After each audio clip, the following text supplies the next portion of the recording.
3.1 के प्रश्न आपको करवाए जाएंगे। हो सकता है आपने कर भी लिए गए होंगे। इनको अच्छी तरह से आपने समझना है। निर्देशांक ज्यामिति का पहला प्रश्न है। इसमें आपको एक टेबल दिया गया है, जो मैंने ये टेबल बनाया गया है, और इसमें कोई लैंप है, तो इसकी स्थिति ज्ञात करनी है। इसकी स्थिति ज्ञात करने के लिए हमें दो चीज़ों का पता होना जरूरी है। एक लंबाई की तरफ से और एक चौड़ाई की तरफ से दो लंबी लाइनें हैं, लंबवत लाइनें जिनको कहेंगे आप, एक दूसरे के ऊपर लंब हैं। एक 20 सेंटीमीटर है, यहाँ से लेके यहाँ तक 20 सेंटीमीटर दूरी है, और यहाँ से यहाँ तक 30 सेंटीमीटर की दूरी है। तो आपके पास ये पोजीशन पॉइंटों की यहाँ बनती है 30 और 20। ये दूरी 20 है, और यहाँ से यहाँ की 20 है, और यहाँ से यहाँ की 30 है।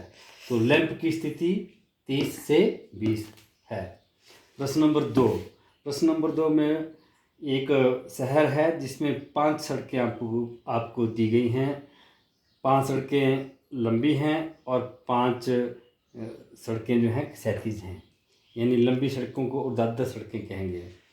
उनके कुछ बिंदु दिए गए हैं आपको किताब के ऊपर, जैसे बिंदु 3 और 4 है, और बिंदु 4 और 3 है। इनकी स्थिति आपने ज्ञात करनी है। तो किसी भी सड़क में आपने किसी घर का मूल्यांकन करना है, तो घर को जाने के लिए आपको सड़क का पता होना चाहिए और घर का नंबर पता होना चाहिए। दो चीज़ें आपके पास ये होगी। अब आ जाओ प्रश्नावली 3.2 में। इसमें पहला प्रश्न है, क्षैतिज और ऊर्ध्वाधर रेखाएं को अक्ष कहते हैं, एक्सिस कहते हैं। ये एक्सिस हैं इसके, इनको अक्ष बोलेंगे। एक्स अक्ष और वाई अक्ष, इनको दोनों को एक दूसरे के ऊपर लंब गिराया गया है। नंबर 2, इन दो रेखाओं द्वारा बने प्रत्येक भाग को क्या कहते हैं? चतुर्थांश कहते हैं या क्वाड्रेंट कहते हैं। ये पहला चतुर्थांश है, ये दूसरा है, ये तीसरा है, और ये चौथा है। अब आ जाइए प्रश्न नंबर 2 में। प्रश्न नंबर 2 में एक चित्र आपको दिया गया है किताब में। एक्स एक्सिस और वाई एक्सिस हैं जो बिंदु ओ के ऊपर काटते हैं, मूल बिंदु।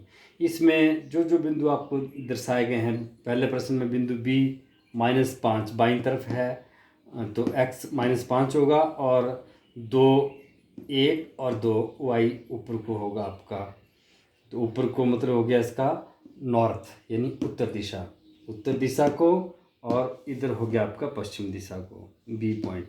2 में 5 -5 आपके पास बिंदु सी है, तो 5 और -5, 5 का मतलब हुआ x और -5 का मतलब हुआ y। इसी प्रकार आपने सभी बिंदु यहाँ दिखाए गए हैं। जैसे m बिंदु है, m बिंदु के ऊपर x की वैल्यू -4 होगी यहाँ, और y की वैल्यू 0 होगी। जैसे L बिंदु है, तो L बिंदु पे x की वैल्यू 0 होगी और y की वैल्यू यहाँ 5 होगी। तो बच्चों, दोनों प्रश्नावली आपकी खत्म हुई। प्रश्नावली 3.3 आपने अपने आप करनी है। धन्यवाद।